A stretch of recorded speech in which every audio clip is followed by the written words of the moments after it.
Hi, I'm Bruno Bianchi from Health Insurance for Spanish Visas. You don't need to be in Spain to buy a Spanish health insurance policy, and you don't need a NIE, an address, or even Spanish bank account in advance. Today I'll walk you through the actual process, start to finish, in about 48 hours. You'll see the exact step-by-step process, what documents you need, and the two common gotchas that delay applications. 5 steps. 1.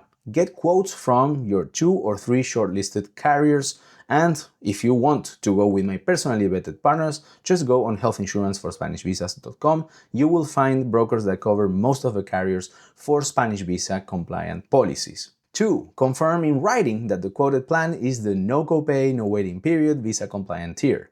3. Submit the medical declaration and standard application form, usually online. 4. You will pay for the full year in advance, and this is a typical thing that happens when you're applying for the Spanish visa. The carriers want you to pay for the full year in advance in order to be able to issue the certificate of coverage that is needed to submit for your Spanish visa. Most carriers accept international cards, some require a SEPA transfer, almost none require a Spanish bank account upfront. 5. Receive the certificate of coverage by email. This is what you submit to the consulate. And what documents do you need?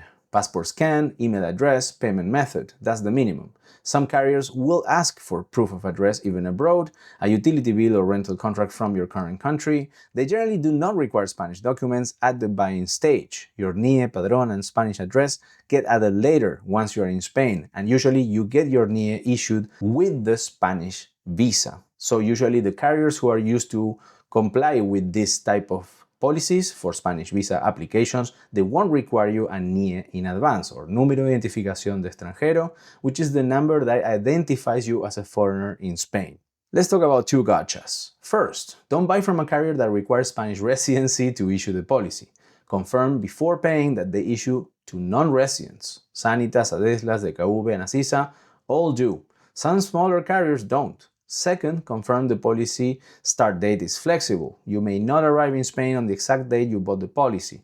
Reputable carriers let you set a start date up to 3 months ahead. The page below has the step-by-step with the carrier contacts and broker recommendations. Make sure to go on healthinsuranceforspanishvisas.com to find my personally vetted partners and receive non-binding quotes for your Spanish visa compliance policies. Thank you so much for watching this video, and I hope to see you in the next one. Goodbye.